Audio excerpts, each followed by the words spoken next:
Hello everyone, welcome back to my channel. तो आज मैं इस सीरीज़ का एपिसोड 4 एक्सप्लेन करूंगी। आई होप आपको पहले की वीडियो अच्छी लगी हो। अगर ये भी लगती है तो लाइक, कमेंट और सब्सक्राइब कीजिए, जिससे आपको आगे की अपडेट मिलती रहे। और जो कोई इस चैनल में नया है वो पहले पीछे की वीडियो देख लीजिए, जिससे कहानी में जो कुछ हो रहा है वो आपको समझ में आ जाए। तो चलिए जल्दी से कहानी को स्टार्ट करते हैं। कहानी की शुरुआत उसी सीन से होती है। तब रानी पूछती है कि वो यहाँ कर क्या रहा है। तब वो बताता है कि वो क्या करके आया है और यहाँ पर वो खुश नहीं होती और कहती है, तुम चाहते हो मैं तुम्हें इस बात की शाबाशी दूं? तुम चाहते हो मैं पूछूं कि तुम्हें चोट कहाँ लगी है? तुम एक बीस्ट की तरह हो, तुमसे ब्लड की स्मेल आ रही है और मैं सो नहीं पा रही हूँ, तो यहाँ से निकल जाओ। तब सू कहता है, पर ये सब मैंने आपके लिए किया है मदर। तब वो कहती है, तुम्हारे मुंह से मदर सुन के मुझे डिस्कस फील होता है, मुझे तुम्हें नहीं देखना, तो यहाँ से निकल जाओ। तब वो कहता है, मैं हमेशा से क्यूरियस था कि मदर मुझ पर दया क्यों नहीं करती है। अगर आप मेरी मदर है तो मेरी चोट लगने पर आपको फिक्र होती। आप मुझे कभी देखती नहीं है। मैं डेस्परेटली चाहता हूँ कि आप मुझे देखें। और यहाँ पर वो कहती है, तुम मेरे बेटे नहीं हो, तुम कैंक्स के बेटे हो। तब वो कहता है, क्या ये इस चेहरे की वजह से है? इसलिए आपने ओल्डर ब्रदर को नहीं पर मुझे भेजा वहाँ पर अडॉप्टेड सन की तरह, इसलिए आप मुझे देखती भी नहीं। और वो एक बात तोड़ता है और वहीं पर बैठ जाता है और बताता है कि कैंक्स ने उसके साथ कितनी ज्यादती की है। एक बार उन्होंने उसे एक वुल्फ की गुफा में भेजा, उसने पूरी रात उन जानवरों को मारा। फिर उन्होंने एक माउंटेन में भेज दिया और उसने सबको मार डाला जीने के लिए। फिर वो अपनी अडॉप्टेड मदर के बारे में बताता है कि वो एक संघ की औरत है। वो हमेशा सू को अपने पास रखती क्योंकि उसे सू में अपना मरा हुआ बेटा दिखता है, और जब उसे होश आता वो उसे मारती और बंद कर देती। फिर वो अपने बेटे के बारे में पूछती और कहती, ये बदसूरत जानवर यहाँ क्या कर रहा है? उसे 3-4 दिनों तक पानी नहीं मिलता और कोई परवाह भी नहीं करता। और हम समझ सकते हैं कि सू ऐसा क्यों है। और यहाँ रानी कहती है, एक माँ उसी बेटे को याद रखती है जो उसे शाइन फील करवाता है, पर तुम मेरे लिए शर्म, अपमान और दोष हो, इसलिए मैंने तुम्हें दूर भेज दिया। पर तुम्हारी वजह से मुझे प्यार और जस्टिस मिला है, इसके लिए मैं तुम्हारी थैंकफुल हूँ। और यहाँ सू उठ के कहता है, मैं इस दिन को कभी नहीं भूलूंगा। भले ही आप मुझे छोड़ दो, पर मैं आपको कभी नहीं छोड़ूंगा। अब से मैं ये मेक श्योर करूंगा कि आप बस मुझे ही देखें। और यहाँ क्वीन उसे सुना रही होती है, पर वो बिना सुने चली जाता है।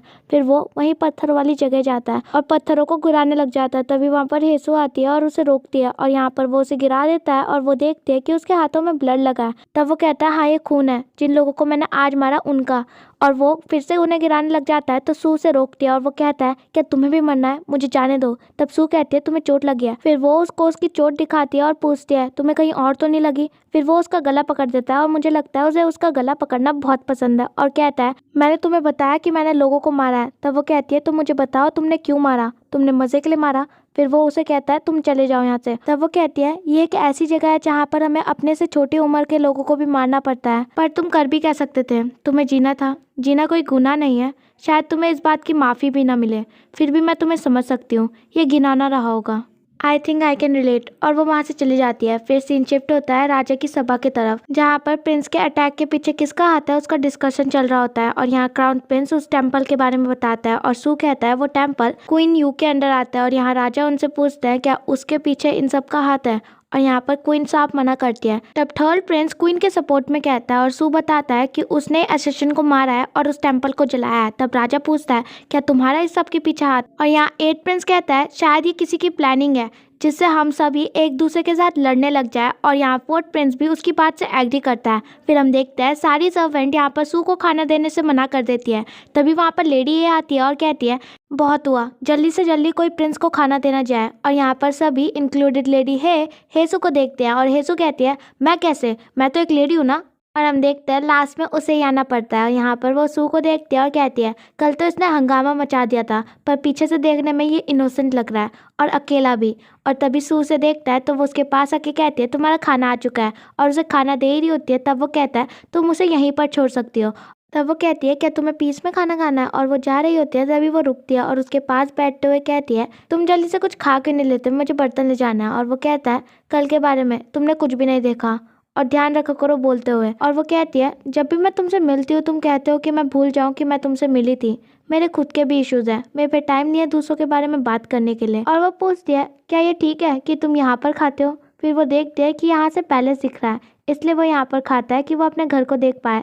तब वो कहता है, अगर मेरा घर होता तो मेरी फैमिली भी होती। फिर वो कहती है, मुझे तो बताया गया था कि तुम्हारे फादर, मदर और ब्रदर्स यहीं पर रहते हैं, वैसे कल तुमने ये किया क्यों था? और सू यहाँ पर उसे ऐसे देख के डर जाता है और कहता है तुम ये बताओ कि तुम उस दिन नहाने वाली जगह में क्यों थी। और वो बात बदलने के लिए कहती है कि चैंग ने बताया था कि चिकन बहुत अच्छा बना है। और जाते हुए हम देखते हैं उससे कपड़े और बास्केट एक साथ संभाली नहीं जा रही होती है। तो यहाँ पर सू उसकी हेल्प करना चाह रहा होता है पर नहीं करता और उसकी हरकतें देख के हंसता है। फिर हम लेडी हे को देखते हैं जो बहुत बीमार होती है और वो हेसू को बाहर जाने के लिए कहती है और प्रिंस से कहते हैं कि वो दूसरी शादी कर ले। और ये हेसू सुन लेती है और वो बताती है कि वो एक बहुत वीक पर्सन है।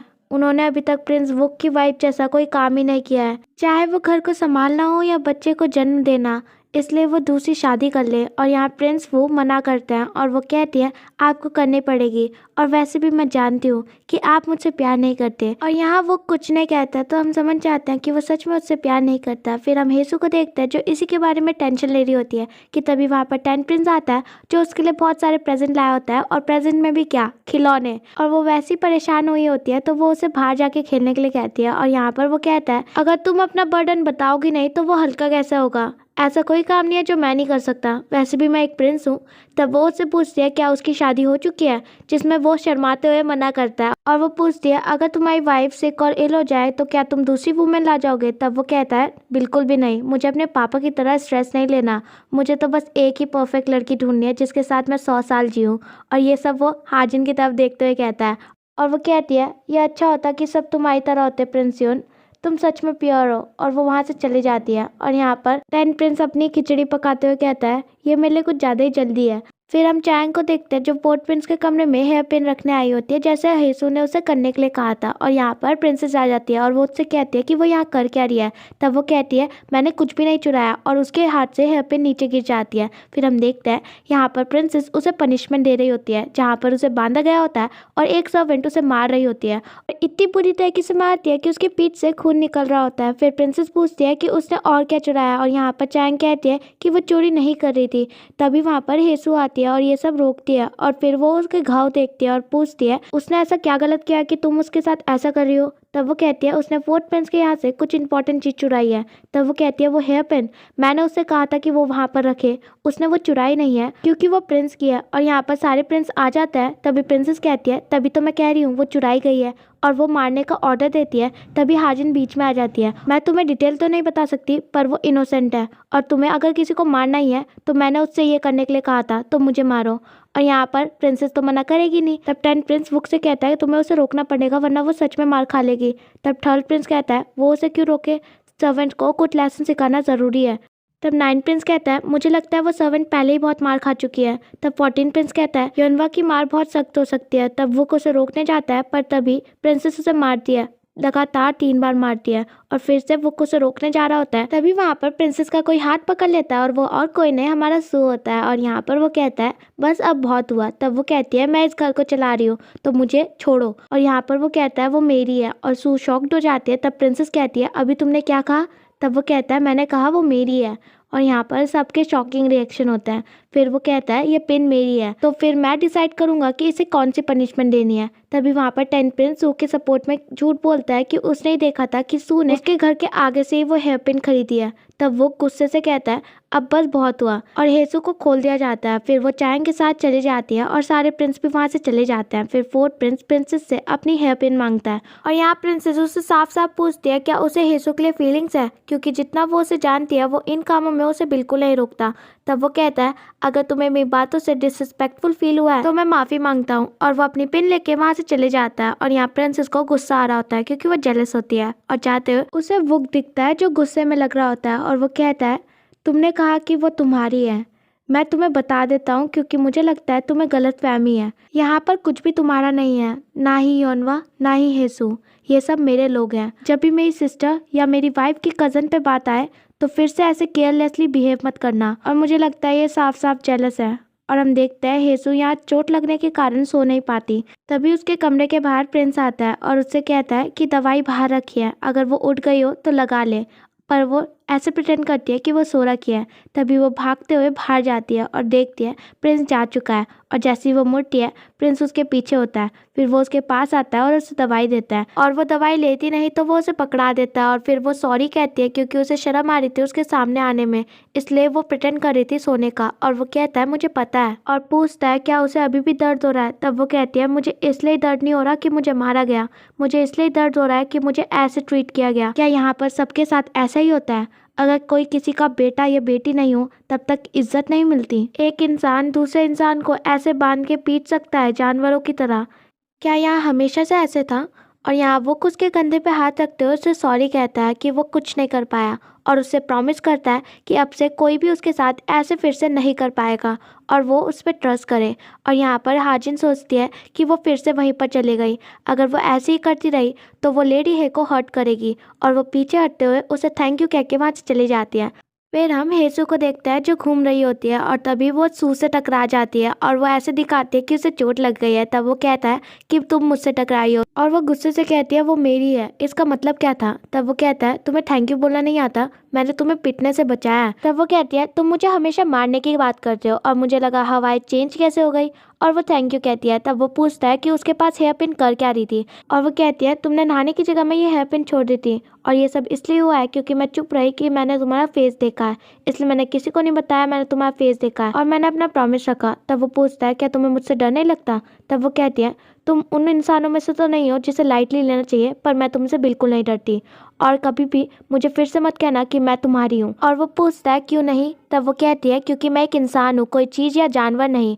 और वो उसके पास आके कहता है तो फिर मैं तुम्हें मेरी इंसान कहूँ? तब वो कहती है वो भी नहीं, और कुछ और सोचो, और वो चले जाती है। फिर हम हाजिन और चायंग को मार्केट में देखते हैं, और वो देखता है कि 14 प्रिंस को कुछ गुंडे ले जा रहे होते हैं। तब हाजिन चायंग से कहती है कि वो किसी को बुला के लाए क्योंकि वो बस दो है और वो उनका कुछ नहीं बिगाड़ सकते। और वो जाती है 14 प्रिंस के पीछे, और सू से जाते हुए देख लेता है। और यहाँ पर उस ग्रुप का लीडर बताता है कि एक बार उसने 14 प्रिंस के साथ लड़ाई की थी जिसमें वो जीत गया था, और जैसे ही 14 प्रिंस की मॉम मतलब क्वीन को पता लगा तो उसने उसका हाथ कटवा दिया, और अब वो भी उसके साथ वही करने वाला है। और यहाँ प्रिंस उसे समझाता है कि उसे इसके बारे में कुछ नहीं पता, और वो उसका हाथ काटने वाला ही होता है कि तभी वहाँ पर हाजिन आ जाती है जो एक लकड़ी के सहारे उसे बचा लेती है। फिर सीन शिफ्ट होता है इन तीनों की तरफ, जहाँ पर वो लेडी है के बारे में बात कर रहे होते हैं, जहाँ पर प्रिंसेस वुक को फिर से शादी करने के लिए कहती है, और यहाँ वुक मना करता है क्योंकि उसे थर्ड प्रिंस की तरह पॉलिटिक्स के लिए शादी नहीं करनी, और क्वीन भी उसकी बात से एग्री करती है। और हमें पता लगता है कि लेडी है की फैमिली की वजह से ही वो आज यहाँ पर है। तभी वहाँ चायंग आती है जो सू के बारे में वुक को बताती है, और हम देखते हैं वो सब लोग उन दोनों के ऊपर भारी पड़ जाते हैं, और वो उन्हें मार रहे होता है, जहाँ पर 14 प्रिंस हेसू को बचा रहा होता है। और वो कहता है वो टेंशन न ले, वो प्रॉमिस करता है कि वो उसे बचा के रहेगा। और वो कहती है कौन किसको बचा रहा है? तभी वहाँ पर वो आ जाता है, और वो उनसे पूछता है क्या वो दोनों ठीक है? फिर ये दोनों चिपक के एक साइड हो जाते हैं, और यहाँ वो सबसे लड़ाई करता है, और सबको मारने के बाद वो ग्रुप लीडर के पास जाता है, और ग्रुप लीडर कहता है ओवर कॉन्फिडेंस हमारा सबसे बड़ा दुश्मन होता है। और हमें पता लगता है कि वहाँ पर बस उतने ही लोग नहीं थे, और भी थे जो अब बाहर निकलता है। तभी वहाँ सू आता है, और वो कहता है तुमने सही कहा, ओवर कॉन्फिडेंस हमारा सबसे बड़ा दुश्मन होता है। तो तुम सब यहाँ पर क्या कर रहे हो मुझे देखने के बाद भी? शायद तुम्हें बहुत ज़्यादा भरोसा है कि तुम जीत जाओगे, या फिर तुम्हें मरना है मेरे हाथों से। और वो सब प्लस लीडर वहाँ से भाग जाते हैं। फिर जुंग उन दोनों को थैंक यू कहता है, और स्पेशली सू को कि उसने उसका हाथ कटने से बचा लिया। वो इस बात को याद रखेगा, अब हेसू की लाइफ उसकी लाइफ है, और अगर उसे मरना भी पड़े तब भी वो उसकी लाइफ बचाएगा। और मुझे देखते रहना कि मैं बड़े होके कैसा इंसान बनता हूँ। और यहाँ पर हाजिन कुछ देखती नहीं, वो उसे गले लगाती है और कहती है ओ हमारा सबसे छोटा प्रिंस, तुम पहले से ही भरोसेमंद और स्ट्रांग हो, तुम ज़रूर एक महान इंसान बनोगे। और जैसे ही वो होश में आती है वो सॉरी कहती है, और कहती है मुझे तुम्हें देख के मेरे छोटे भाई की याद आ गई। और वो कहता है इट्स ओके हेसू सिस्टर। और यहाँ जैसे ओप्पा के दो मतलब होता है वैसे सिस्टर के भी दो मतलब होता है, और इसलिए बेका भी लेडी ए को सिस्टर कह रहा था। यहाँ पर हाजिन कहती है तुम ज़रूर बनोगे फाइटिंग, और यहाँ पर वो उन्हें नया शब्द सिखाती है फाइटिंग। फिर हम जाते हुए देखते हैं कि यहाँ वो बहुत गुस्से में लग रहा होता है, और यहाँ हाजिन को समझ में आ जाता है, इसलिए वो एक्टिंग करती है कि उसके पैर में दर्द हो रहा है और वो ज़्यादा नहीं चल पाएगी। और जैसे ही वो प्रिंस वुक को देखने वाली होती है, प्रिंस वुक उसे अपनी तरफ खींचता है, जिससे हाजिन शॉक्ड हो जाती है, और वो कहता है मुझे लगा मैंने तुम्हें खो दिया, मुझे लगा मैं तुम्हें कभी नहीं देख पाऊंगा, मैं डर गया था। और यहाँ पर हाजिन पीछे हटती है, पर वो उसे अपने और करीब खींचता है, और वो यहाँ पर उसे किस करने वाला होता है कि तभी वहाँ पर सब आ जाते हैं, और वो पूछता है क्या वो दोनों ठीक है? तभी वहाँ प्रिंसेस आती है, और वो कहती है मदर वरिड थी, और यहाँ वो उसकी पूरी बात बिना सुने वहाँ से चले जाता है। फिर हम देखते हैं जुंग यहाँ वुक के घर आया होता है जिससे उसकी माँ को पता न लगे, और यहाँ सू उसे समझाता है कि उसकी वजह से एक आदमी ने उसका हाथ खो दिया और अब उसका घर बर्बाद हो गया है। और जुंग कहता है उसने कहा ना उसे कुछ भी नहीं पता था। तब वो कहता है तुम एक प्रिंस हो, अगर तुम्हें कुछ भी नहीं पता था तब भी तुम कोई रिस्पॉन्सिबिलिटी नहीं उठाओगे, और क्या तुम्हें यह भी नहीं पता कि जितने बड़े तुम हायर अप हो उतनी ही तुम्हें रिस्पॉन्सिबिलिटी निभानी पड़ती है। और यहाँ जुंग उसकी बातें नहीं समझता और उसे लगता है कि वो उसे नीचा दिखा रहा है, और यहाँ वो ये कह देता है कि मुझे शर्म आ रही है कि हम दोनों ने एक ही माँ की कोख से जन्म लिया है। जिसे सुन के सू को गुस्सा आ जाता है, इसलिए वो उसे चाटा मार देता है। तभी वहाँ रानी आती है और वो सू को धक्का मारती है और उसे जुग से दूर रहने के लिए कहती है और कहती है कि तुम डेंजर में हो जाओगे। और यहाँ जुग समझाता है कि सू ने उसकी जान बचाई है, जिसके भी पास वो जाता है मिस फॉर्च्यून लाता है, तुम मुझसे दूर रहो। और वो सू से कहती है तुम कहो कि तुम जुग के पास नहीं जाओगे, अभी कहो। और यहाँ सू कहता है अगर आप यही चाहती है तो यही सही। और वो जाते हुए जुग से कहता है कब तक तुम अपनी माँ की प्रोटेक्शन के अंदर रहोगे। और यहाँ पर मुझे लगता है जुग को उसकी बातों से फर्क पड़ा होता है, क्योंकि वो अपनी मदर की बातों का कोई रिस्पॉन्स नहीं देता। फिर हम वुक को देखते हैं जो अपने आप को कोस रहा होता है। फिर हम हेसू को देखते हैं जो इसी बारे में सोच रही होती है। फिर हम सू को देखते हैं जो फिर से उन पत्थरों का माउंटेन बना रहा होता है और अपनी माँ की बातें सोच के उदास भी होता है। फिर सीन शिफ्ट होता है राजा की सभा की तरफ, जहाँ पर जैसे प्रिंस ने प्रॉमिस किया था वो सू को यहीं पर रहने की रिक्वेस्ट राजा के सामने रखता है। फिर राजा पूछता है तुम्हारी माँ क्राउन प्रिंस को मारना चाहती थी और तुम्हारा भाई क्राउन प्रिंस बनना चाहता है। तब वो कहता है हमारे कभी भी गोल सेम नहीं थे, मैं यहाँ पर आपके और प्रिंस के रॉयल सब्जेक्ट की तरह रहूँगा, ना ही किसी का बेटा ना ही किसी का ब्रदर, बस एक रॉयल सब्जेक्ट। तब वो कहता है तो तुम्हारा एडॉप्शन का फ़ायदा ही क्या हुआ, तुम्हें कैंग्स के पास इसलिए भेजा था क्योंकि उन्होंने अपना बेटा खोया था, इसलिए हमने कंसोल के रूप में तुम्हें भेजा था। एक भी दिन ऐसा नहीं था जब मैं वहाँ का एडॉप्टेड मेंबर हूँ, वो मुझे हॉस्टेज की तरह ट्रीट करते थे, आप भी अच्छे तरीके से जानते हैं। तब मिस्टर चॉय अपने तारों की भविष्यवाणी कहते हैं और कहते हैं अगर सू यहीं पर रहा तो ये गौरिया के लिए बहुत अच्छा होगा। और यहाँ पर राजा उस बात के लिए मान जाता है और ये तीनों बहुत खुश होते हैं। फिर हम देखते हैं हाजिन उसी जगह आई होती है और वो सू को देखती है और वो कहती है कहीं तुम फिर से तो नहीं गिरा देना उन्हें। और वो कहता है नहीं, मैं उन्हें बना रहा हूँ। फिर वो उसे बताता है कि अब वो यहाँ पर नहीं रहेगा, वो पैलेस में जाके रहेगा। तब वो कहती है ये तो अच्छी बात है। फिर वो उसे समझाने लग जाती है कि वो ये करे वो ना करे, ये करे वो ना करे। और वो कहती है और क्या क्या था। तब वो कहता है बस करो, अच्छे से खाना, अच्छे से सोना और ट्राई करना कि तुम्हें बुरे सपने ना आए। और यहाँ पर वो उसे घूरता है तो वो कहती है तुम मुझे घूर क्यों रहे हो। तब वो कहता है मुझे अभी याद आया, तुम तो मुझसे डरती ही नहीं हो, तुम मुझसे डरती क्यों नहीं हो। तब वो कहती है मुझे सबसे ज़्यादा अपने आप से डर लगता है, ना कि तुमसे योर हाइनेस। हालांकि ये मेरी फीलिंग्स है पर मुझे नहीं पता ये कहाँ जा रही है, फ़र्क नहीं पड़ता, जितनी भी बार मैं इनकी डायरेक्शन चेंज करने की कोशिश करूँ ये काम ही नहीं करता। फिर वो देखती है आसमान की तरफ और वो कहती है अब मैं गौरिया में हूँ तो यहाँ पर बहुत सारे स्टार्स हैं। तब सू कहता है तुम्हारा मतलब क्या है यहाँ पर बहुत सारे स्टार्स हैं, तुम्हें यकीन नहीं है ना कि तुम यहीं पर स्टार देख सकती हो। अगर मिस्टर चॉय ये बात सुनते तो वो बेहोश हो जाते। और यहाँ पर सू उसकी तरफ देखता है, तभी स्नोफॉल स्टार्ट हो जाती है और इसी के साथ हमारा ये एपिसोड खत्म होता है। Thank you so much for watching.